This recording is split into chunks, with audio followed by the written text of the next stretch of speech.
Magandang araw po ulit. Sinabi ni Matthew Henry, na isang Puritan, nothing is more likely to ensnare the follower of Christ than bringing them to meddle disputes about worldly politics. Sabi ni Matthew Henry, wala daw makakapag-trap, makakagulo sa isang mananampalataya kung hindi siya makigulo, makisama dun sa mga usapin ng mga makamundong politika. Naniniwala ba kayo doon?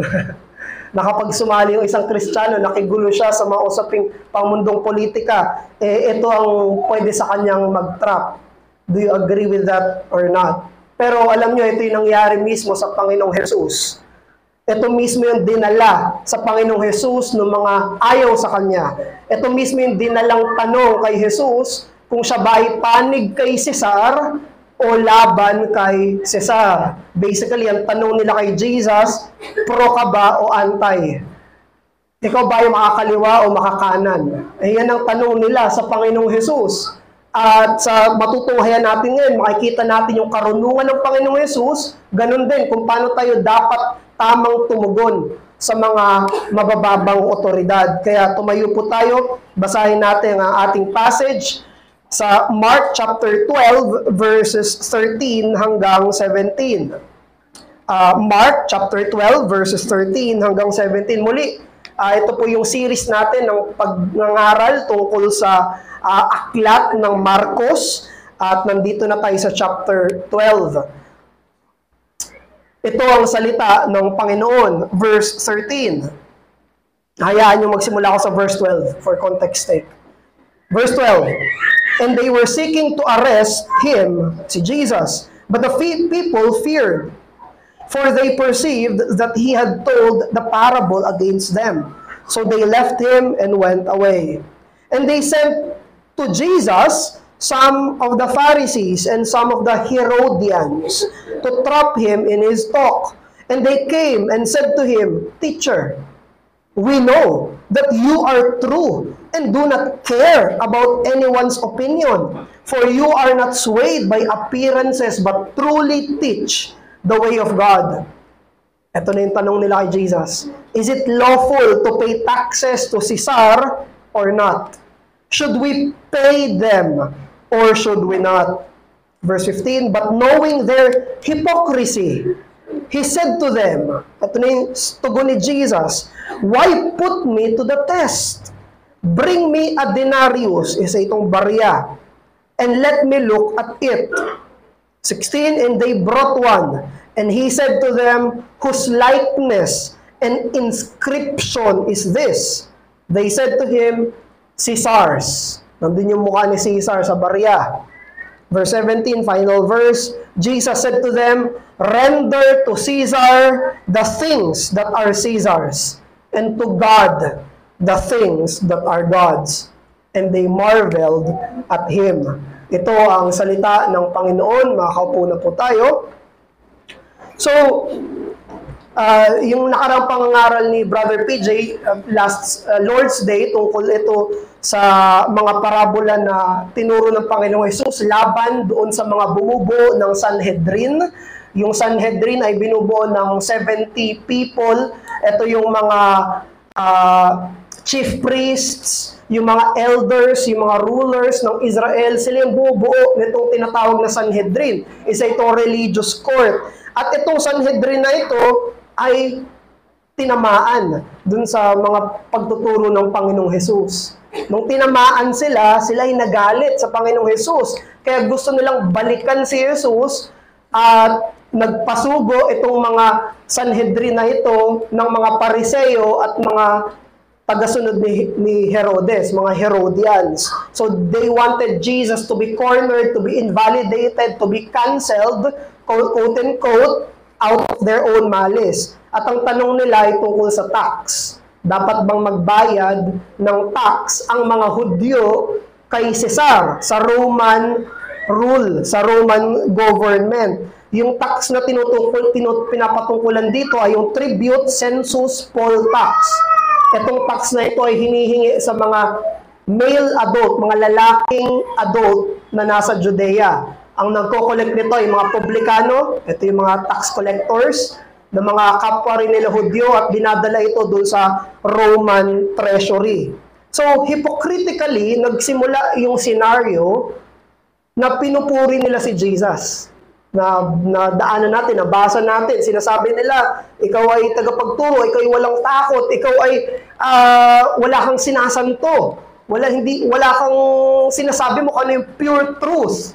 Pero alam natin, sinasabi nila yun, hypocritically. Ito ay flattery lang nila sa Panginoong Hesukristo. At pagkatapos nila sabihin yung kanilang flattery kay Jesus, nagsimula na sila sa kanilang well-planned, well-crafted na tanong tungkol sa tax. Ang tanong nila, dapat bang magbayad ng tax kay Cesar o hindi?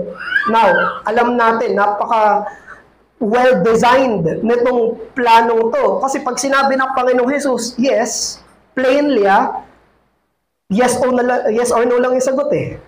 Parang nilimitahan nila yung pwedeng isagot ni Jesus.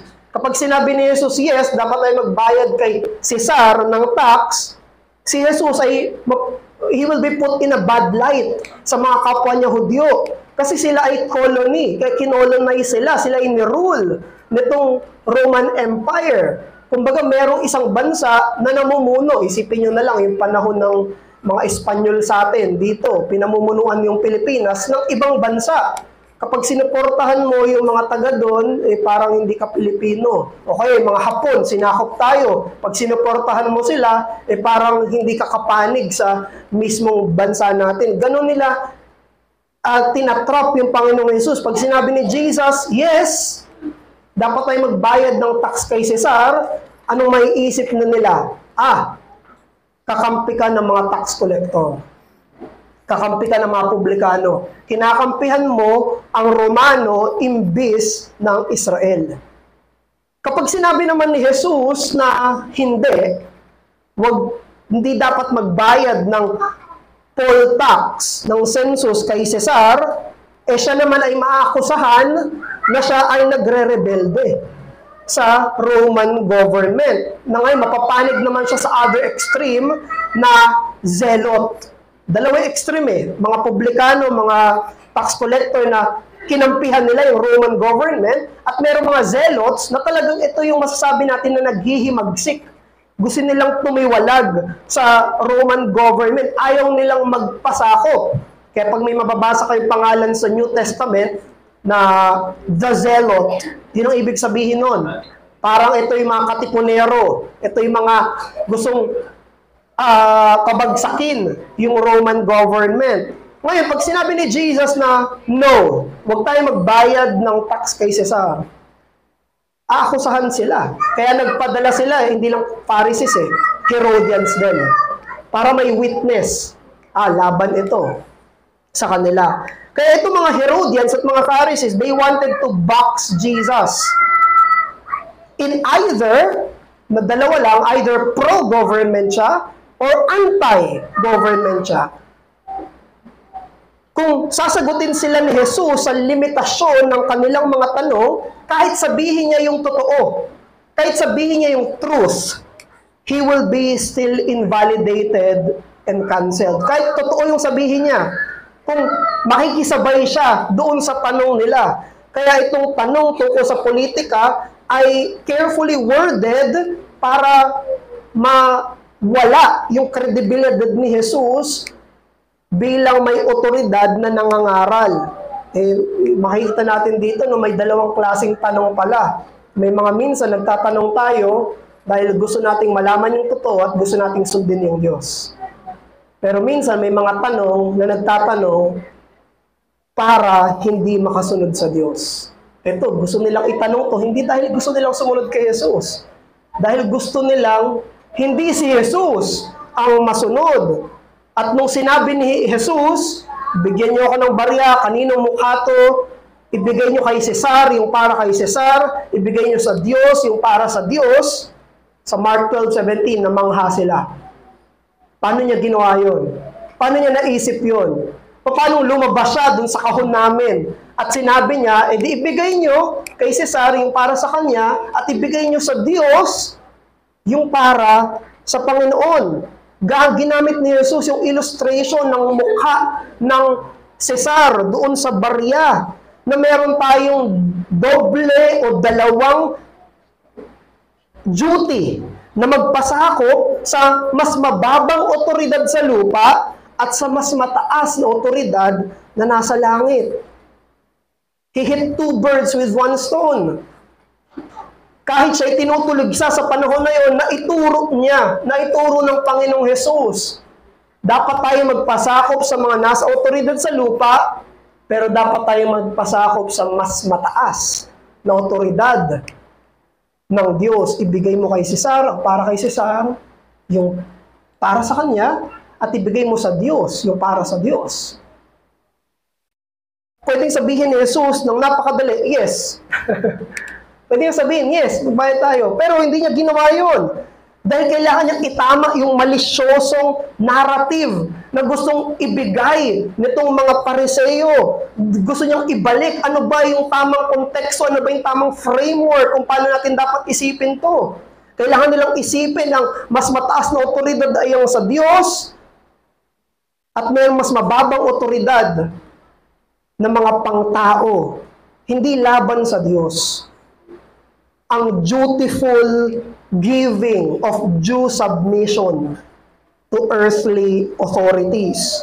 Kaya yan ang mensahe natin ngayong umaga. Alituntunin ng pananampalatayang Kristiyano ang mapagpakundangang pagpapasakop sa mga itinalagang otoridad. The faith of Christianity orders and promotes respectful submission to instituted authorities. Ang pananampalatayang Kristiyano, yan ang nagpo-promote, nagbibigay ng alituntunin ng magalang na pagpapasakop sa mga itinalagang mga otoridad. Itong passage na to, storya na to, mensahe na to, ay nagtuturo sa atin tungkol sa pakikitungo sa otoridad. Alam natin si Jesus ang hari ng mga hari at Panginoon ng mga Panginoon. Anong ibig sabihin nun? Siya yung nasa taas ng lahat ng mga mas mabababang hari. Siya yung nasa taas ng mga mas mabababang Panginoon. Kung si Jesus ang hari ng mga hari at Panginoon ng mga Panginoon, ibig sabihin may nag-e-exist na mga inferior kings, na mga lower lords. Kasi siya yung nasa taas ng lahat ng mga pamunuan na yun at inutusan niya tayo bilang mga mananampalataya na magpasakop sa mga mas mabababang Panginoon na nasa ilalim ng kanyang tagapamagitang pamumuno. Pero yun yung nagdala ng situation na to. Ang nagdala ng situation na to dahil unang-una, ayaw nila sa otoridad ni Jesus. Kaya nangyari itong senaryo na to dahil may ayaw sa otoridad ng hari ng mga hari. Tinatanong nila si Jesus kung dapat bang magpasakop sa mas mababang authority kay Caesar. Pero tinanong nila yon kasi dinedenay nila yung higher authority ni Jesus. Ang ayaw nila ay yung mas mataas na otoridad ng Panginoong Jesucristo. Doon sa pinangaral ni Brother PJ last Lord's Day, nangaral yung Panginoong Jesus, nagbigay siya ng parabola at tinamaan itong mga chief priests, itong mga elders, itong mga rulers. Kaya naman, ito yung nag-udyok sa kanila para itrap si Jesus. Bakit? Ayaw nila kay Jesus. Kasi na-expose yung kasalanan nila. Naalala niyo yung parable ng vineyard na ang nagmamay-ari sa Israel ay ang Diyos. Nagpadala siya ng propeta para itama yung pamamahala. Pinatay ng mga laborers doon, ng mga hirelings. Nagpadala ulit siya, pinatay. Ang sinabi sa parabola, pinadala na ng may-ari ng vineyard yung kanyang sariling anak. Irerespeto nila to. Papadala ko yung sarili ko anak. Pero anong ginawa nila? Pinatay nila yung anak ng may-ari ng vineyard. Pinapakita, in-illustrate nun yung pagpapadala ng ama sa kanyang bugtong na anak. Una, yung mga propeta, puro propeta pa pinapadala niya sa Israel, pero tinuligsa nila, pinatay nila. Nung pinadala ng Diyos ang sarili niyang anak, pinatay din nila. Foreshadowing ito ng mangyayari sa cross, na hindi pa nangyayari ngayon. Tinamaan sila. Ayaw nila yun. Itong mga nakaupo sa posisyon, isipin, nasa posisyon din sila. Sanhedrin sila. These people from the Sanhedrin did not take the expose of Jesus graciously. Tinama sila ng Panginoong Yesus. Sinasabi sa kanila, ito ang kasalanan nyo. Ito ang nangyayari na kasalanan. Binabaliwala nyo ang mga propeta ng Diyos, maging ang anak ng Diyos. At anong naging tugon nila? Imbis magsisi, tinuligsa. Imbis dapat ang ginawa nila, pinagsisihan nila. Tinuligsa namin yung mga propeta ng Diyos at ang anak ng Diyos. Pero ang nangyari sa kanila, mas umigting pa yung pagtuligsa nila sa Panginoong Hesus. Antagonism against King Jesus comes from those who do not want to repent when their sins are exposed. Yung paghihimagsik laban sa paghahari ni Jesus ay galing sa kanila ng mga ayaw magsisi kapag ang mga kasalanan nila ay nabubunyag. Remember, we are not in the position, no matter what our positions are, we are in no position to antagonize Jesus when He exposes our sins.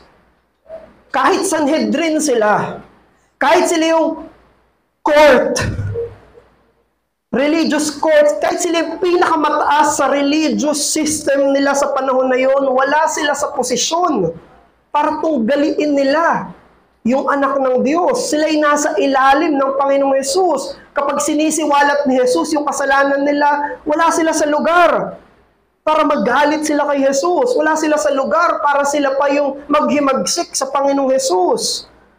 Ang dapat na maging tugon nila sa Panginoong Hesus ay marapat na pagpapasako.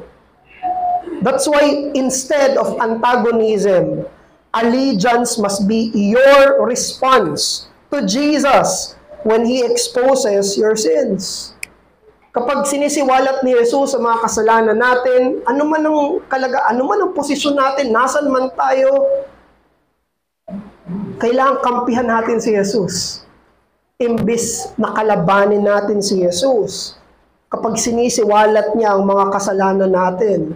Bago natin pag-usapan yung mga mas mabababang otoridad, ang unang dapat pag-usapan ay yung otoridad na nasa taas ng lahat ng otoridad. Our initial and our first concern is with the authority of Jesus.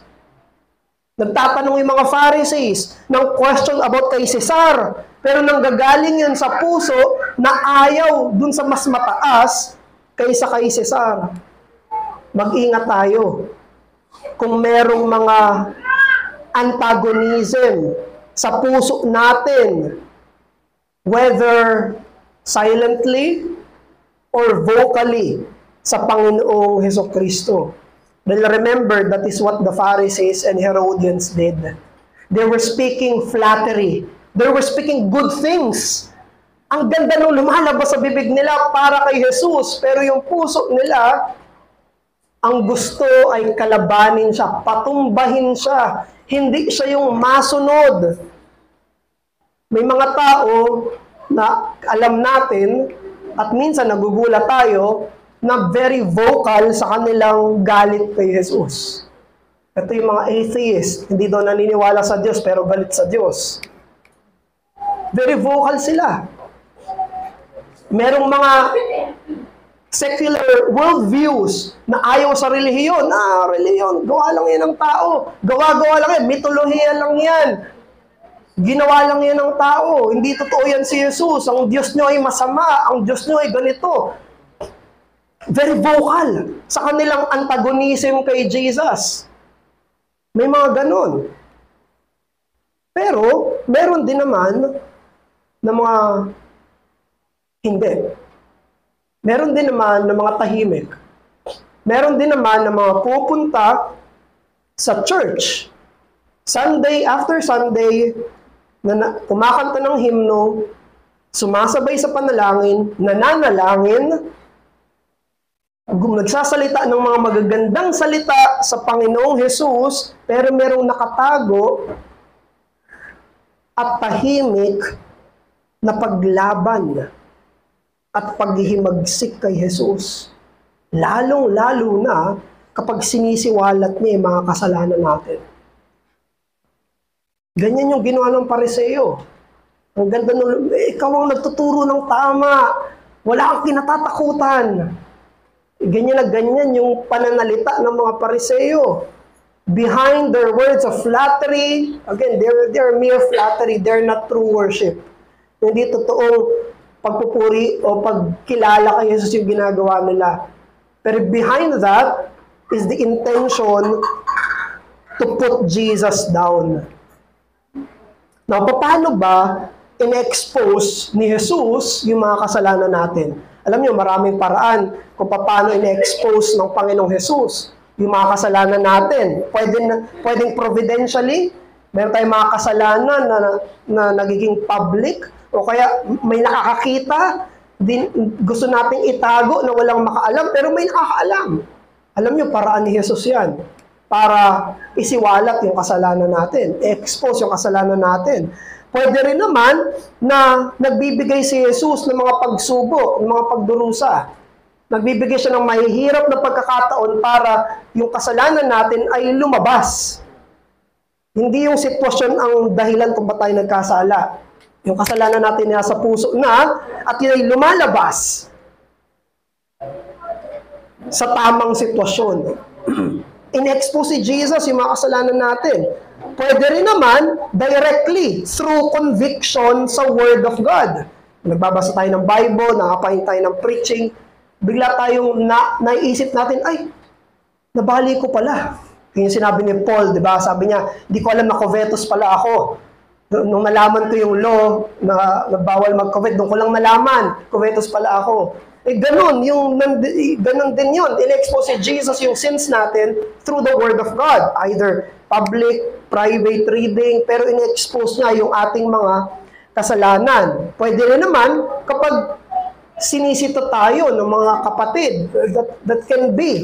Pag sinabi, Brad, tingin ko, mali itong ginagawa mo, kasalanan itong ginagawa mo. In-expose, pwedeng hindi ka aware, pero in-expose ng Panginoon yung mga kasalanan natin. There are many different ways on how Jesus exposes our sins. Pero si Jesus pa rin yun. Si Jesus pa rin yun. Pinapakita niya yung mga kasalanan natin. Kaya naman, pagsisihan natin yung mga either silent or vocal na antagonism natin sa Panginoong Jesucristo bilang mga mananampalataya. Maging kung hindi ka pa Kristiyano, hindi ka pa mananampalataya, you should repent of that. Hindi lang sila na mga vocal sa kanilang pagkaayaw kay Jesus ang dapat magsisi, maging ang mga tahimik na pagtuligsa, tahimik na paghimagsik ang dapat na pagsisihan at makatagpo ng kaligtasan sa Kanya dahil Siya ang nagliligtas ng mga kaaway niya. Tandaan natin, ang kaharian ng Diyos ay kaharian ng mga dating kaaway.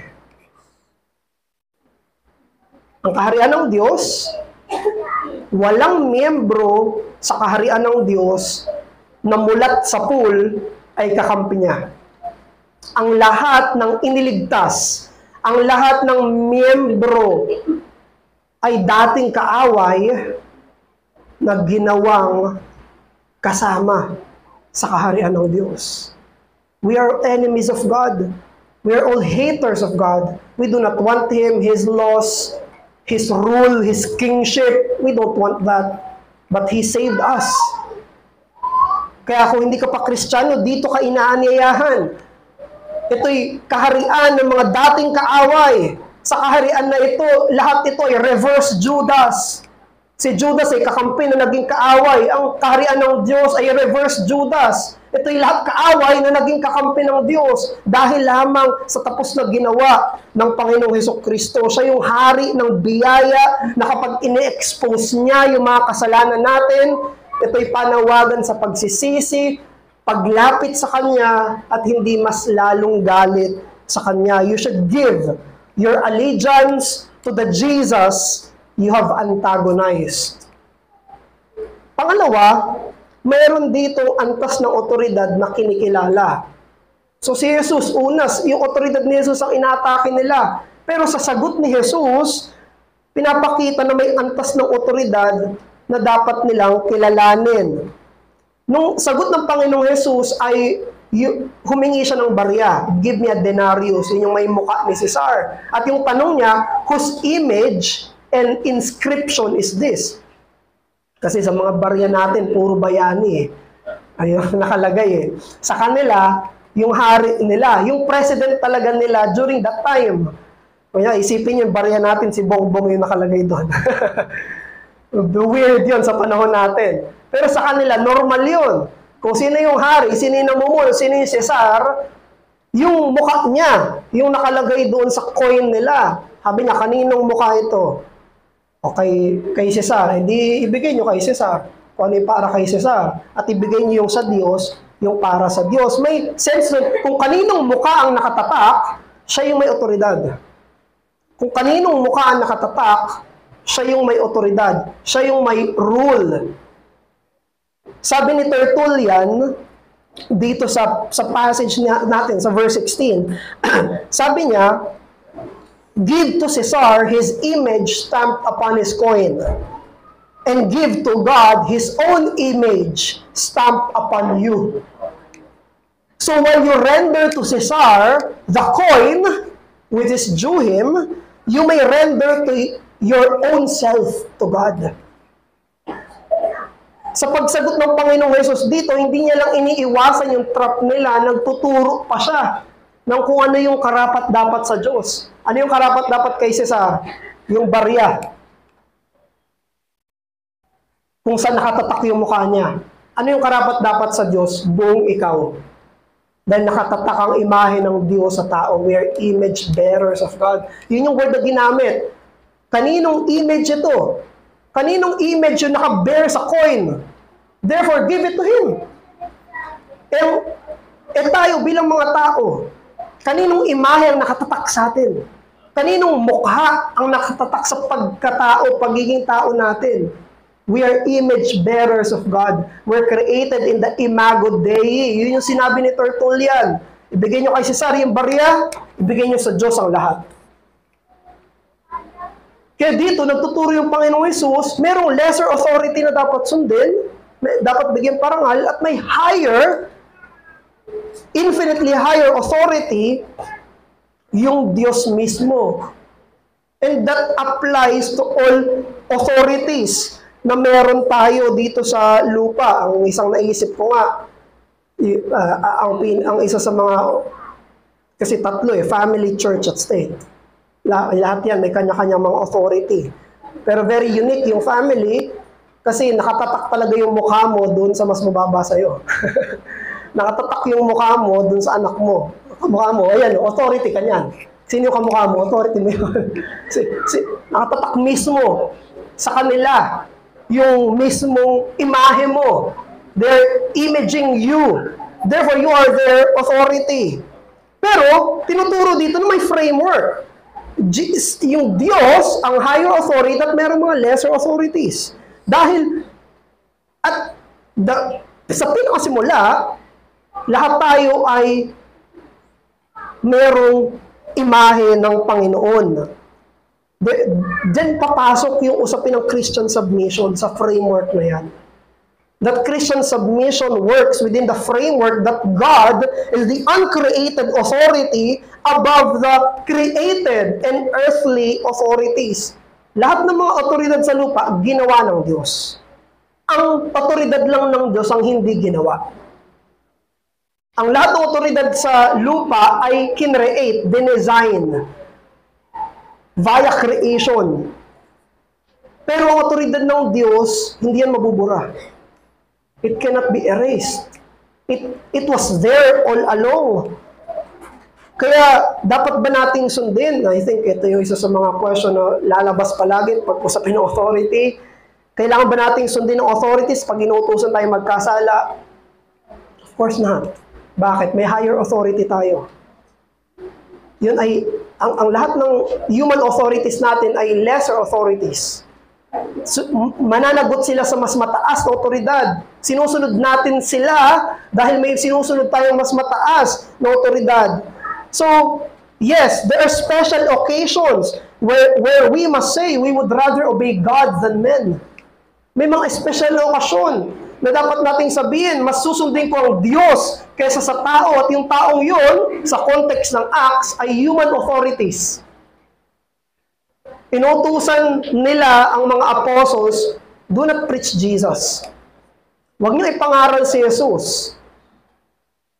Sinabi nila Pedro at ni Juan, masusundin namin ang Diyos.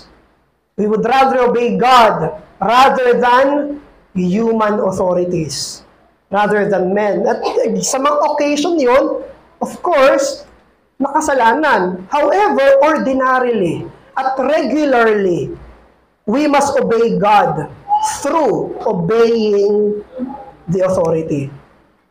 Ito yung regular. Ito yung ordinary. Yung mga ganong pagkakataon na special. Ang regular ay ibigay mo kay Cesar yung para kay Cesar. At ibigay mo sa Diyos ay yung para sa Diyos. Ang mundo natin ngayon, sa lahat ng kalayaan na meron tayo at demokrasya na ine-enjoy natin, ang mundo natin ngayon ay anti-authority. Ayaw sa otoridad. Gusto ng mundo natin ngayon ay isang mundo na walang leader, walang mamumuno, walang mag-uutos, walang magdidikta, walang maglalagay ng patakaran, walang maglalagay ng boundary. Yan ang ginagalawan nating mundo ngayon. Sa kalayaan na meron tayo, ayaw natin na may nasa taas. Sa lahat ng mga kanta o mga ideya na mga naririnig natin, kailan kayo nakarinig na most recent, obey our authorities? Hindi ba madalas ang mga maririnig natin, tumayo naman kayo? Ang madalas na maririnig natin ay patumbahin, patalsikin. Ano yun sa presidente? Impeach. I-impeach. Ganyan ang madalas na maririnig natin. Pero kailan tayo huling nakarinig? Suportahan natin ang ating mga pinuno. Tulungan natin ang ating mga pinuno. Ipanalangin natin ang ating mga pinuno. Magpagabay tayo sa ating mga pinuno. Kailan kayo huling nakarinig ng ganyang panghihikayat? Ang gusto ng mundo natin ay mga iglesia na walang leaders. Alam mo, may ganyan. Mennonites yata yun. Wala silang pastors. Kahit sino na lang. Gusto natin ay isang bahay, isang tahanan na hindi si tatay ang leader. Hindi si mister ang leader. Gusto ng mga anak, kapantay nila ang magulang nila. Gusto nila hindi masusunod ang lalaki. Gusto nila hindi masusunod si tatay. Gusto nila sila ang masusunod. Hindi ba ganyan ang nangyayari? Gusto nila bahay na walang otoridad.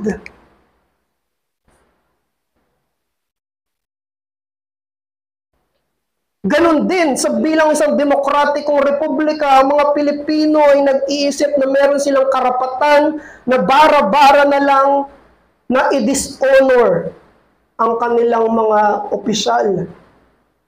Anong sinasabi? Binabayaran namin kayo. Is that honor? Isipin nyo na lang kung sabihin yan sa inyo. Ganyan natin tratuhin ang ating mga namumuno. God, kami ang nagbabayad sa iyo. Binabayaran ka namin. Isipin mo na, ikaw bilang isang normal na empleyado na nagtatrabaho ka ng marangal at sabihan ka, binabayaran kita. Isn't that disrespectful? Isn't that not honoring? Pero yan ang ginagalawan nating mundo. Anti-authority at isang mundo na ayaw na merong mga pinuno. Imagine niyo na lang si Apostol Pablo at si Apostol Pedro. Sila ay tinutuligsa ng mismong bayan nila. Sila tinutuligsa ng mismong Romanong Imperyo. Pero anong sinulat nila? Sa Bagong Tipan, anong sinulat nila? Sa Pedro, anong sinulat nila? Sa Book of Romans, sabi ni Peter, be subject for the Lord's sake to every human institution, whether it be the emperor as supreme. Alahan nyo, ito yung tumutulig sa Christian faith. Pero kayang-kayang sabihin ni Pedro at ni Pablo, pray for them, submit to them, they are God's ministers. Imagine that. Paano mo iisipin yun? Sila na nga yung nagpa-persecute sa church, ba't namin ipagpeprayan? Sila nga yung ayaw may spread yung gospel. Ba't mo sasabihin, Pedro, Pablo? Tandaan nyo, sila inspired by the Holy Spirit. Banal na Spirito yung nag-udyok sa kanila para isulat nila yung mga bagay na to. Sa Bagong Tipan, inutusan mga bata, sumunod kayo sa magulang. Wala kayong mababasa sa Bagong Tipan, mga bata, suwayin nyo ang magulang nyo. Sundin, obey your parents in the Lord. Wives, submit to your husbands. Sa Hebrews, obey your leaders in the Lord. Sa church setting, ganon din sa mga mamamayan, sa kanilang mga hari. Therefore, brethren, obey earthly authorities from a heart that is entirely devoted to God. Ang dahilan kung bakit ka magpapasakop, ang dahilan kung bakit ka magbibigay parangal at galang, ay hindi dahil sa kanila lamang, kundi dahil sa Diyos. Because it is Jesus Christ who told you so. You give to Caesar what is Caesar, and you give to God what is to God. Kailangan mo pag-aralan paano ba dapat ang tama at akmang pagpapasakop. Kailangan mo i-cultivate ang virtue ng honor and obedience sa fifth commandment. Ano yung fifth commandment? Honor your mother and your father. Yan ay naglilitrato sa lahat ng mga panlupang otoridad. Obey your earthly authorities. Isa yan sa mga dapat tinuturo at sa mga pinag-aaralan. Papaano ang tamang pagpapasakop? Papaano ang tamang tugon sa mga panlupang otoridad? May sinulat si C.S. Lewis, alam niyo siya yung sumulat ng Narnia. Tapos yung kasunod ng Narnia, Prince Caspian.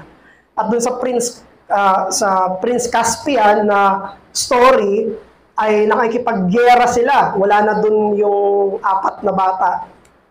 Pero ang gusto nilang gawin para manalo sila sa gera ay isamon nila yung 4 na bata para maipanalo yung gera dito sa Narnia.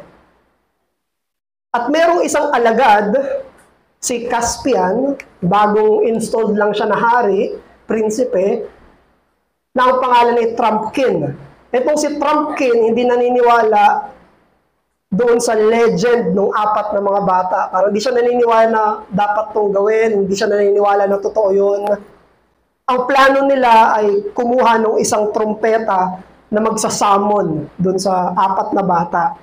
At itong si Trumpkin, isa itong sundalo, dwarf to, sundalo ito. Ayaw niya sa idea yun. Sabi niya, hindi naman totoo yan, hindi naman mangyayari yan, legend lang yan. Tapos, nung pinagpaplanuhan na nila kung sino yung kukuha ng trumpet na yon, siya yung nag-volunteer.